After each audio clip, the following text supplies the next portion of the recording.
সব নবীর উম্মতেরা গুনার কারণে জাহান্নামে জ্বলবে, পুরা কয়লার মতো দেখা যাবে। এই নবীর উম্মতদের চেহারা কালো হবে না,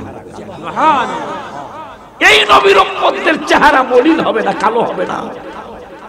জাহান্নামের প্রধান দারোগা মালিক 18 জনকে শাসাবে, এরা কারা? এগো পোড়াও না, পোড়াইছি, পড়ে না, পোড়াইছি। কেমন পোড়াইছো? হ্যাঁ গো যেমন সাজা, হ্যাঁ গো তেমন সাজা, কিন্তু এগো চেহারা নুরুই জলমল করে। হাত পোড়াও নাই কা, হাত পোড়াও নাই কা, এইটাও পোড়াইছি, একবারে ঠেললে ঠেলিয়া দোষী। তো এই পর্যন্ত পড়ে না, টাকনু পর্যন্ত পড়ে না, পুরা শরীর কালা হয়ে গেছে গা, কিন্তু এই 3 জায়গা পড়ে না। কারণ কি? কারণ কি জানি না। পলসরাতের পুরো একই ঘটনা ঘটবে। সব নবী রাসূলের উম্মতেরা গুনার কারণে কেটে কেটে পড়ে যাবে, কিন্তু এই নবীর উম্মতরা কেটে পড়বে না, এরা এরকম ঝুলিয়া থাকবে। আমরা সুবহানাল্লাহ। মালিক ফেরেশতা আসবে, আয়েশা বলবে এই 19 জন না টোটাল, এই 18 জন এসপি ডিজি এর কি জানি কয় না, ডিআইজিরা, এসপিরা, এরা এরকম করে শেখা কইতারি না। এগুলারে চিনা মনে হয়, তবুও যেন চেনা নয়, মনে হয় আমরা যেন এগুলারে চিনি। এরা কারা? এগুলা মনে হয় এই পার্টি। কোন পার্টি? যেগুলো পড়ছি কিন্তু চেহারা পড়ে না। তাই নাকি? চিনা মনে হয়, এগুলার মনে হয় জাহান্নামে দেখছিলাম কিন্তু পড়তারি নেই। হঠাৎ করে প্রত্যেকের জন্য একজন করে আসবে, আয়েশা বলবে আমার চিনছ? আমরা বলবো চিনি নাই। বলবো ওই যে আওয়ালি কান্দা মাহফিলে রসুলের জন্য দুরুদ আর সালাম মিলাদ শরীফ পড়ছিল না, আমার আল্লাহ ওই মিলাদরাকে আজকে আমাকে একজন ফেরেশতা বানিয়ে দিয়েছে। আল্লাহ অর্ডার করেছে পলসিরাতে যখন এই পাগলায় ঝুলিয়া থাকবো, তখন তুই এই মিলাদ মাহফিলটা, এই দুরুদ শরীফের মাহফিলটা তুই উঠায়া তারা জান্নাতে নিয়ে যাবি। সেই নবী বলতেছেন আনা খতিবুহুম ইদা আনসাতু, সব মানুষ যখন চুপ হয়ে যাবে তখন আমি নবী একা আল্লাহর দরবারে তোদের পক্ষ থেকে বক্তৃতা করব। সেই নবীর আপনার মতো ভাবে কোথায় রাজা রাজরানী, কোথায় বিছানে মতনই। আপনি চেয়ারম্যানকে তখনই ইজ্জত করতে পারবেন যখন তাকে চেয়ারম্যান মনে করবেন। চেয়ারম্যানের বাড়ি মনে করেন আওয়ালি কান্না, নাম হইল মোতালেব। নাম কি? আমি কি ইংরেজি কইতেছি? নাম কি? মোতালেব। যখন ডোমরা কান্দা বাজারে দেখা হয়েছে চেয়ারম্যান সাহেব, কি সাহেব? চেয়ারম্যান যখন মনে করল কফি কফি কফি কফি, মানে কফি খুঁজবেন, যখন আমাকে মোতালেবে না, কথা কয় না, ঠিক নাম কি? নাম আব্দুল মোতালেব। আব্দুল তার কয় না, আব্দুল আব্দুল কইবেন, মোতালেবে না। আমার কথা বুঝছেন না? তখন আপনি রং চা খুঁজবেন, কারণ মোতালেবের লেগা কফি লাগে না, কথা কয় না, কিন্তু চেয়ারম্যানের লেগা কফি লাগে। এই জন্য আমরা সুন্নিরা হাবিব সাল্লাল্লাহু আলাইহি সাল্লামকে ইজ্জত করতে পারার অন্যতম কারণ হলো আমরা নবীকে আমাদের নিজের মতো ভাবতে পারি নাই, কিয়ামতের আগে পারবো না, এই জন্য আমরা দাঁড়াইতে পারি, কথা কয় না।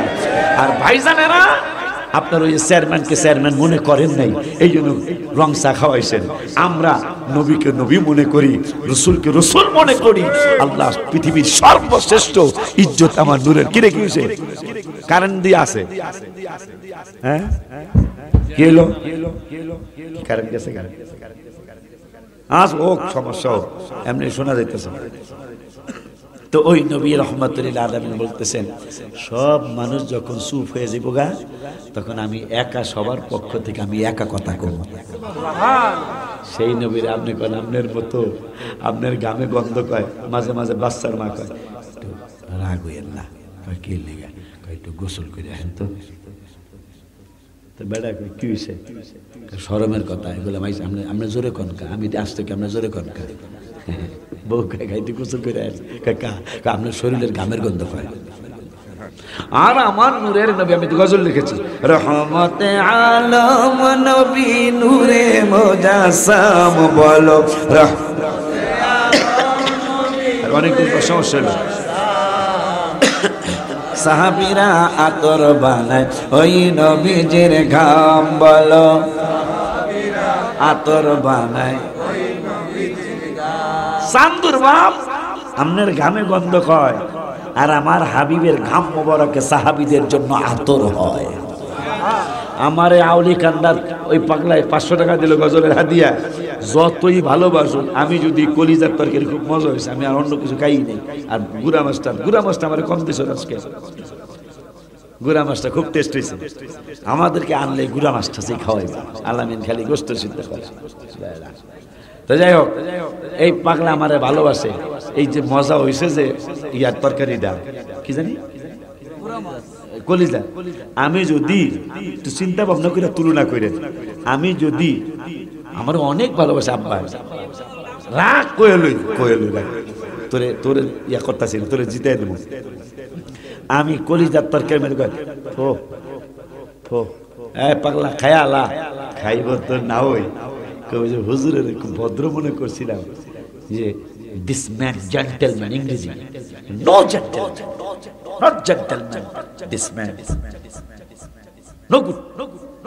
क्या তরকারির মধ্যে স্যাপ ফেলাই আমার খায়ালা, তরকারির মধ্যে স্যাপ বুঝে তো না, তরকারির মধ্যে থুতু ফেলায় আমার খেয়ালাও এই তরকারিটা খাইব তো না ওই, বরঞ্চ রাস্তায় রাস্তায় আমার মন্তব্য করবে। জাবেরের বাড়ি, বুখারী শরীফের হাদিস, জাবেরের বাড়ি 1000 সাহাবী দাওয়াত দেয় নাই, 5-7 জন দাওয়াত দিয়েছে। নবীকে আমার জাবের তোমাকে সবাই দাওয়াত দিয়েছে। নবীকে লজ্জা পাবো, লজ্জা পাবি না, লজ্জা পাবি না, যা রানবি তাই থাকবো রে, মারহাবা কন। 1000 লইয়া গেছে। নবীজি কয় জাবের এদিকে আসো। বন্টন করার আগে কয়েকশো মহিলা একসাথে এসে রুটি বানাইতে, 1000 লোকের খাওয়াই দেবো তো, রুটি বানাইতেছে। নবীকে রুটি বানানোর আগে আমার কাছে লয়ে আটার গোল্লাটা লয়ে কয় ফো, গোস্তের তরকারি লয়ে ফো। তাই 1000 সাহাবী তো একসাথে সবাই সামনে থাকার সম্ভাবনা নাই। 1000 মানুষ এখানে আপনারা 1-1.5 আছেন, মনে করেন কয়েকজন আমার সামনে আর বেশিরভাগ হইতে পিছনে, ঠিক কিনা? তাই সামনের 20-30 জন এরা কয় দেখে আলাইছি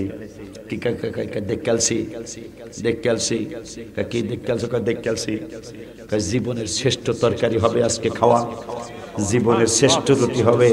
তাই পিছনে যারা আছে এরা তো দেখে নেই কারণ কি, মশলার নাম কি, কি মশলা, কয় খায়ালা মজা লাগলেই কম। আমি থুতু মারলে খাইব তো না ওই, বরঞ্চ মন্তব্য করব। হাবিবের সাহাবীরা থুতু মোবারক মাছের আটার গোল্লায়, থুতু মোবারক মাছের গোস্তের তরকারির মধ্যে সাহাবীরা কয় আজকে হবে জীবনের শ্রেষ্ঠ রুটি খাওয়া, আজকে হবে জীবনের শ্রেষ্ঠ গোস্ত খাওয়া। তাই যারা দেখে নাই থুতু মোবারক মারতে, এরা কয় কারণটা কি, মশলাটার নাম কি, কয় খায়াল মজা লাগলেই কমু। তাই খাইছে, খায় এক টুকরা মুখে দিয়া একজন আর একজনের কন্ডা দিয়া ধাক্কা মারে, কথা কয় না করো এত টেস্ট।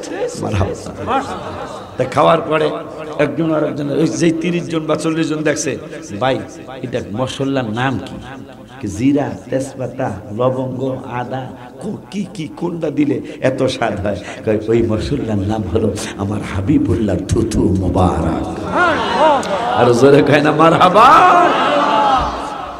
এই জন্য গত 23 তারিখ, আজকে 19 তারিখ, তোরা সুর মিলাইস, আজকে 19 তারিখ, গত 23 তারিখে বাজানো ছিল আমার সাথে, সুজনটা করে সুজনও ছিল আমার সাথে, যারা মাহফিল করে ওরাও আমার একজন সুজন ছিল আমার সাথে।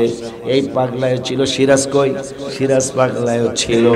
আমি 23 তারিখে বিকালবেলা, বিকালবেলা 23 তারিখে বিকালবেলা আমি রওজা মুবারকের সামনে লেখলাম, কে যাও তুমি বলো পাক রওয়া যায় নবীর বাড়ি, হায় হায় কে যাও তুমি বলো পাক রওয়া নবীর বাড়ি, কত আশেক যায় নবী তোমার রওয়া যায়, পথ পানে চেয়ে থাকে যাওয়ার আশায়, কত আশেক যায় নবী তোমার রওয়া, পথ পানে চেয়ে থাকে যাওয়ার আশায়, বলো তুমি বলো আমারে, বলো তুমি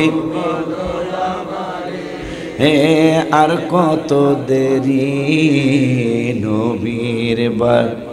যারা যেতে পারিনি তারা কইবেন ইয়া রাসূলুল্লাহ, কত আশিক আপনার রওজা মুবারকে যায়, কিন্তু আমার ইচ্ছা হয় যেতে পারতেছি না।